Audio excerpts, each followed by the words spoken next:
Welcome back. You are watching News Centre. The stage is set for the first phase of elections in Jammu and Kashmir. 24 constituencies across 7 districts will vote for the first time in a decade, and this will be the first assembly election in the region since the abrogation of Article 370 in August 2019. There are 219 candidates in the fray. Only 9 of them are women in the Kashmir Valley. The fight is between the National Conference led by the Abdullahs and the PDP led by Mehbooba Mufti. Engineer Rashid, who defeated Omar Abdullah in the Lok Sabha election, while still in jail, could turn out to be a key factor. Rashid's party, called the Awami Ittihad Party, has fielded candidates across 34 constituencies. The party is not recognised by the Election Commission and the candidates will be fielded as independents. In Jammu, it will be a direct battle between the BJP and the Congress. We're now joined by Ahmed Ayaz, writer and political analyst. Mr. Ayaz, thank you very much for joining us on the programme. First election in over a decade. What's the big issue right now for the people of Jammu and Kashmir? The right now first issue was to see that the elections are held because, these elections are held after 10 years, despite the fact that the situation has been disturbing right from 1990 and city elections were used to be held timely. But this time, when we were saying that situation is almost normal, and with all these claims, the elections got delayed, and political parties have been asking for it, demanding for it, and then sometimes there was yes, there was no. So with all the uncertainty, somehow elections are held, and that's first thing, which is called to be a big achievement, that elections are announced, and the process is on. That's one. And then second being, then what will happen in the future after the elections are over and a government is formed in the union territory, because that also is the new thing, that these elections are held in a union territory in Jammu and Kashmir for the first time.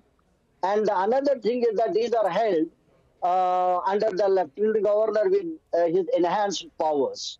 And the third thing then being that the manifestos of the political parties are this time almost quite different and quite bigger, like abrogation of Article 370 issue, and then issues under Article 35A, then the issues of repealing of PSAs, and then UPSAPA, and then calling back these prisoners in other jailed in other states, and lot many issues which are rather uncommon. I mean, there are common issues like roads, buildings, sadak pani. Mr. Ayaz?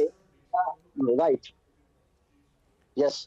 Yeah, Mr. Ayaz, the BJP has always taken credit for doing away with Article 370. Where do different political parties stand? Or has everyone come around to the fact that we cannot bring back Article 370, but we can promise statehood? Is that the plank that most political parties in Jammu and Kashmir are using right now? Yeah, statehood, of course, is an issue. But besides, there is an issue of, the rights under Article 35A, right, job rights, and then the land rights, and then, of course, the special status of the Jammu and Kashmir under 370. I mean, these are the issues. By and large, the people may not be much worried about on the ground. They may not be worried about Article 370, the special stats about Article 370.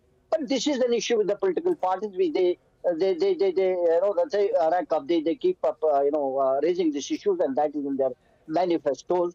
And, it may not be much concerned about the people, but their concern definitely would be the rights under 35A, their job rights, their land rights, and then the, repealing of what you call special, this PSA.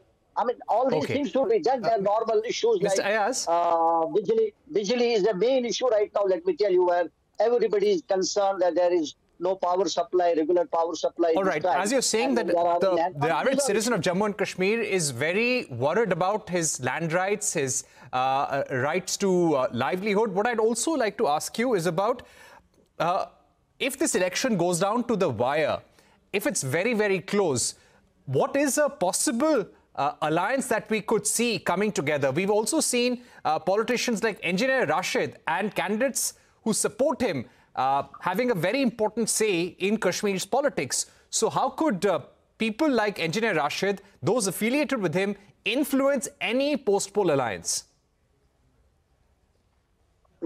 Yeah, see, this is really an issue right now, because as we see that not even a single party would be there which will be of its own in a position to form the government.